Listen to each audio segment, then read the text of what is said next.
Hoje nós vamos falar sobre o câncer de ovário.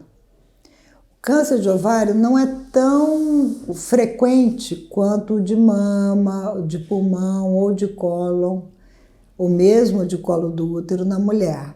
Ele é, digamos, aqui no Brasil ele está em 7º lugar em incidência dos cânceres femininos.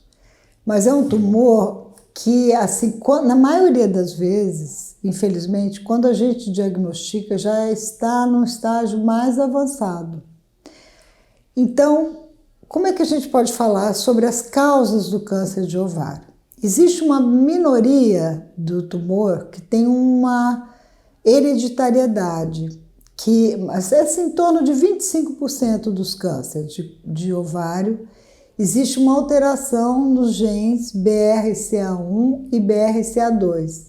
Então, aquela pessoa que tem aquela alteração genética tem uma chance muito grande de desenvolver o câncer de ovário. Mas é a minoria. A maioria dos tumores de ovário nas mulheres não tem uma causa hereditária ou genética. A gente não sabe exatamente as causas do câncer de ovário. A gente tem alguns fatores de risco que a gente pode falar. Um deles importante é a obesidade. A obesidade na mulher, ele leva a um aumento do nível de hormônio feminino, dos estrógenos. A gente não pode dizer exatamente se isso tem a ver com o aparecimento do câncer, mas pode ser um fator de risco. A obesidade, com certeza, é um fator de risco. Como é que a gente diagnostica o câncer de ovário? Na maioria das vezes, quando chega para nós, já está avançado. Por isso que é importante a mulher ir ao seu ginecologista uma vez por ano.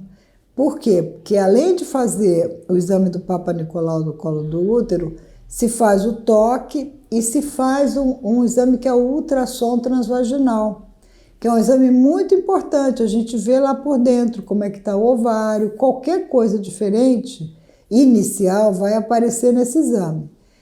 Os sintomas, quando começa a ter sintoma, que pode ser dor na pelve, ou a barriga ficar aquela barriga inchada, que tem líquido dentro, a doença já está avançada. A maioria das vezes a gente pega a doença já avançada, que a maioria das vezes é aquela mulher que chega como se estivesse grávida, né? E na verdade é o líquido pelo comprometimento do peritônio. Então, como se diagnostica? A gente diagnostica com um exame de imagem. Além do exame físico, né, do ginecologista, a gente faz o ultrassom, a ressonância. A ressonância também é um exame importante quando existe uma dúvida em relação ao ovário da mulher. E como se trata? O primeiro tratamento é a cirurgia. Se pode operar, tem que operar. Mesmo quando ele está avançado, a gente opera para tirar tumor, diminuir a carga tumoral, né? Então a cirurgia pode ser curativa ou paliativa. Quando ela é curativa, na maioria das vezes a gente não precisa fazer mais nada. A paciente operou, retirou tudo, não se faz mais nada, só acompanha aquela paciente, inicialmente 6 em 6 meses, depois uma vez por ano, fazendo exames com uma ressonância e o exame ginecológico.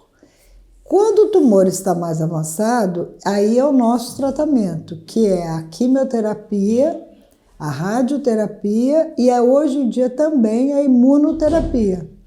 E os resultados são muito bons, isso que eu estava dizendo. Mesmo aquela mulher que vem com aquela barriga de grávida, quando a gente consegue tirar uma parte do tumor, ou mesmo quando não consegue, a gente pode fazer a quimioterapia, diminuir muito a carga tumoral, e aí reoperar essa paciente para tirar o resto do tumor que ficou.